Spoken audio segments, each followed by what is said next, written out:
Hello everybody. Welcome to the Field of Streams where I, your host, Janine McRae, bring you the tiny thoughts that stream from my brain and present them to you as though they're a basket of the cutest puppies you ever done seen. And they've got that new puppy smell and extra licky tongues, and none of them, I mean none of them, poop or pee, and all they want to do is snuggle. Puppy kisses. Now, I can't promise you much with these little treats, but I can promise you this. I won't keep you long. A promise like that deserves a follow, don't you think? Tap that follow button. Every time you do, a writer checks a box. I don't know what box, but it gets checked. Two things collided this week in terms of inspiration. First, I read a little thing about something called the Broom Method. Ever heard of it? What about the National Aeronautics and Space Administration? Ever heard of them? Perhaps you know them more colloquially as NASA. Well, back in the day, we're talking like way back, Apollo days, they had a little trouble detecting hydrogen leaks. Not trouble, more like they didn't have an effective system by which to detect leaks. I don't know if you know much about hydrogen. I'm not going to pretend that I do. But hydrogen is apparently quite combustible. To fuel a rocket, you need both hydrogen and oxygen in liquid form. Are you keeping up? Now, on the off chance that hydrogen liquid goes back to its gas form and leaks, well, that's when the trouble begins. Hydrogen gives off a low radiant heat, a bit like me, meaning its flame is invisible in the daylight. Again, just like me. So detecting leaks is not possible with the naked eye. I'm tempted to say just like me, but I do not leak, ever. Anyway, so detecting leaks is not possible with the naked eye. What about with a naked broom? Enter NASA's ingenious solve for this problem, the Broom solution. You're on the edge of your seat now, I can feel it. So how did it work? Well, basically, engineers would walk around the facility searching for leaks with a long broom held out in front of them. When said sweeping implement would touch the invisible burning hydrogen, it would suddenly combust and they could happily mark the area as having dangerous gas within it. And then I'm guessing they promptly left the area. Well, that's what I would do, and I don't know shit about hydrogen. But if your broom's catching fire, get out! I mean, things have progressed since then. They don't use a broom anymore. They have a special hydrogen tape that changes colour. Brooms have been officially retired. So, that's half the inspiration for today's post. With that in my brain, on a whim, I googled, what do you call a person who makes brooms? I've always kind of dug professions that have cool names, like a luthier for making guitars, or a horologer for a watchmaker, or a Wainwright for someone who makes wagons. So imagine my joy when I discovered that a person who makes brooms is called a Broom Squire. I mean, that sounds fancy. So take those two inspirations, marry them with the possibility that there are Broom Squires who make Besoms, which are the traditional twiggy, brushy-ended brooms like a witch would ride, that there are Broom Squires that are making these for the maintenance of the mind, aka mind sweepers. And that's how you end up with today's words that came out of my brain and through my fingers into a keyboard and onto a screen. And now I'm going to read them to you. Without any further sweeping statements, I invite you to now sit back, relax, and allow me to read you this piece of writing called The Broomsquire's Compendium of Mind and Body Besoms. Broomsquires, besom builders, keepers of the sweep. The first day of Broomsquire Academy can be daunting. No doubt you have been ridiculed for your choice of occupation, peppered with sweeping generalizations about your future that have been difficult to brush off. And yes, the puns, witchful thinking, and all that jazz. Students, this is a hallowed craft, and you will learn much in your time of schooling. Mastery of Broomsquire is a lifelong endeavour, a passion, a pursuit, a calling, and with the help of this compendium and your tenacity of spirit, you will emerge from this a champion of the Besom. Your excellence in your craft will, to reclaim the idiom, sweep every one of your haters and doubters off their feet. There are 6 main categories of mind and body besoms to master. While this book will explore every corner of the room to break down the intricacies and foibles of each, please take the time to familiarise yourself with the high-level summaries so that you may better choose an elective category in which to explore during your next 12 years of study. Welcome to the bushy world of Broom Squires. Chapter heading: Primary Categories of Mind and Body Besoms. 1. Sweepers. Dirt, dust, thoughts, emotions, problematic desire debris. The importance of a humble sweeper for cleaning out the psyche and filth mind of the human form cannot be understated. When making a broom for sweeping, the Broomsquire shall endeavour to create an implement that is both easily flicked and gripped. The handle of the broom, hereon referred to as tail, shall be lightweight and breezy, yet firm and reassuring. A truly handleable handle or touchable tail. All sweep-action mind besoms are sturdy, authoritative, and known for their ability to dispatch trouble with a swish sound. Both indoor and outdoor brains find this sound soothing and sort of wish it was on one of those sleep apps, actually. A talented Broomsquire will be able to imbue a quality mind-sweeping implement with 3 essential characteristics: calm, rationality, and practicality. Calm. All anxiety, fear, panic, and worry will be calmly swept from the corners of the mind, methodically and with precision. The broom corn of this besom is capable of getting under furniture and does not scratch delicate mind flooring. Rationality.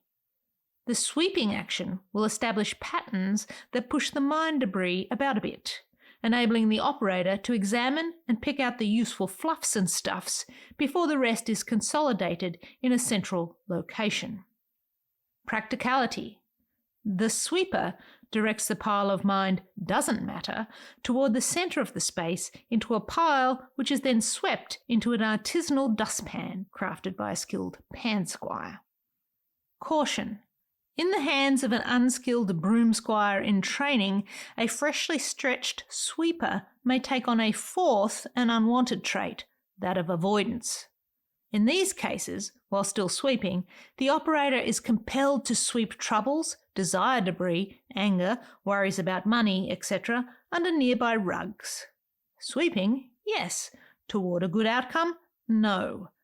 For this reason, apprentice broomsquires typically begin their training with DJF besoms. Ignore people who say DJFs are fiddly-dee besoms. Many of the greatest broomsquires of our generation began with DJFs. 2. Swingers. Swingers are the unsung heroes of those with hard-to-reach brain itches and life niggles that are dangling at the edge of their perception. Where sweepers excel at ground-level mind maladies, swingers are broomsquire catnip for minds filled with cobwebs, rabid bats, and tiny birds that flew in through an open window and are now bashing against the skylight. When making a broom for swinging, the broomsquire shall use thy noggin and work out the physics of the thing. The swingability is affected by the design, so aesthetics are not the priority with swingers. Considerations must be made for both the head, the bushy bit, and the tail of the besom, with overall weight being the greatest consideration, or more specifically the balance of that weight. A swinger should be easily hoisted and enthusiastically swung at items well out of reach of standard human brain armoury. Cobwebs of the mind are notoriously tricky, often leaving danglers that can only be spotted when the sun shines in through the eye windows at exactly the right time. When choosing your broom corn for the head, we suggest throwing in some weird-ass lengths at random to tickle those annoyances from the air. Some broom squires prefer twigs for a swinger due to the irregular lengths of the twigs. It should be noted that swingers will also make short work of dusty mined carpets. A determined operator can use a swinger to beat the absolute living shit out of a mined carpet, causing idea dust to rise and permeate the brain space for easy thought collection. For this reason, there is a subset of swingers classified Level 7 Realm Extra Oomph. Third-year students may add this supplementary elective if they show a particular skill at shoulder rotation. Curriculum available upon request. 3. Rulers. Risk measurement besoms are highly personal implements fitted specifically to each user. Somewhat bespoke, the ruler category has become less popular in recent years due to operators not caring about consequences anymore, since they're never going to be able to afford that house anyway, so let's just die living. Or something. When making a broom for measuring things, the Broomsquire shall make the tail of the ruler as straight as humanly possible, like no knots, no twists, no ornamental squiggly bits. The tail shall be notched to indicate levels of risk, ranging from not much to feck's sake, abort, abort. Notches are made using a specialty knife called a squirelet blade, which can be purchased from the student union. 4. Detectors. Detectors do one thing and one thing only: detect hydrogen leaks in the brain. Many consider detectors to be purely ornamental, but if you've ever had an undetected hydrogen leak in your brain and your mind has exploded because you'd loaned your detector besom to a friend, you would perhaps argue vigorously about this. When making a broom for detecting hydrogen leaks around the launch pad of the human mind, confidence escaping, esteem drifting away, etc., the Broomsquire shall use only the most flammable of twigs. Like, the head of this besom must be super highly combustible in a flash. This is a human life. Similarly, like swingers, detectors must be so light as to be waved effortlessly. Unlike swingers, detectors are held out in front of the body, horizontally, and waved around. For this reason, they must be even lighter and more easily wielded than a swinger. Lightsaber territory, but without the glow or sound. Or the aesthetics. The head weight of the detector shall not exceed a weight that can be comfortably held out while delicately exploring the air of the mind. The operator should not feel like a goof while using it. Remember, leaking confidence and esteem gas in the brain is invisible and highly flammable. The whole purpose of the detector is to catch fire upon contact with this gas and save the operator's life. If there is even a moment of hesitation in that spontaneous immolation of the head of the besom, lives may be lost, and that will be on you. With this in mind, the High Council of Broom Squires has declared that broom squires who specialise in life-saving detectors are the paediatric heart surgeons of our profession. 5. Dancers, jumpers and farters, aka DJFs. Sometimes called, rather disparagingly, fiddle-dee-dee besoms, the DJFs have a specific role to play in mind broomery, that of relaxation and chilling the hell out. When making a broom for goofing off, all care must be given to durability and tone. Since these besoms are often used in the backyards of mines, they take a regular shellacking when being used. Those who dance with their DJF are gentler, choosing to live in a world of imagination and making eye contact with their bushy partner. Broom squires are encouraged to add personality to the head of the besom for this reason. Not eyes exactly. You'll work it out. Those using their DJF for jumping, or more entertainingly, dizzy stick, aka holding the broom upwards, spinning around while looking up at it, and then hurling it to the ground and attempting to jump over it, will appreciate a lightweight body with superb throwability. In terms of durability, frequent jumpers do like a few dents in the body to show they know how to have a good time and do it on the regular. Take this into consideration when choosing materials for the DJF. Those using their DJF for farting about, aka farters, are slightly unpredictable. Often used in partnership with too much alcohol or non-prescribed substances, farters are used for dares, reenactments of sword fights, limbo shenanigans, and just general laugh, "You're a regular riot" type stuff. Do what you want with a farter, design-wise. Decorative flourishes are encouraged, as are the additions of such tomfoolery as Bluetooth connectivity and sound effect buttons. Apprentice Broomsquires are ideally suited to create DJF brooms, as they do not require serious Broomsquire energy, gaining the majority of their personality from the operator. Regular operators of DJFs have lovely brains, quite nice to be around. 6. Flyers. Flyers are for everyone, despite the assumption that not everyone can fly. These highly sought-after besoms allow a mind to shoot off into the air and explore space from a vantage point of sheer freedom. When making a broom for flying, all care must be taken to use the full spectrum of Broomsquire skill and philosophy to imbue the broom with hope, agility, and boundless curiosity.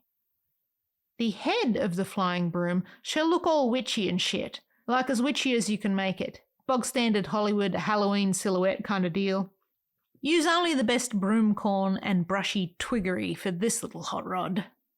For imagination to take flight, the head of the flyer, which is pointed to the rear during flight, should be easily adjustable for navigation purposes. Like a rudder, the head of a flyer is capable of directing thought in unexpected directions.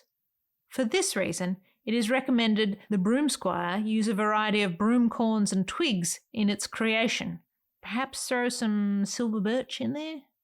To change direction, operators have displayed a preference for just giving a little jiggle to the materials to fluff it out. Broomsquires are encouraged to consult with potential clients for broom corn preferences for their flyer. The tail of the flyer shall be smooth, straddleable, and firm grippable. Take care to remove all splinters. Most attention must be directed to the tail during development, as all power and mind-bending properties are held within it, or upon it. That's all we're going to say. You will learn more about this in your studies, and that's seriously all we're going to say about it here. Don't look at us. Ask the witches. Next chapter, Broomcorn, the Return. And there you have it. Today's brush with... oh, forget it. The bit at the end about the witches, I watched a video about the hallucinogenic balms they used to put on broom handles and ride. You should Google that. I don't. Witches, eh? Anyway, I hope you'll come back for more episodes. And if this was your first, go back and check out previous ones. It's really a lot to explore now.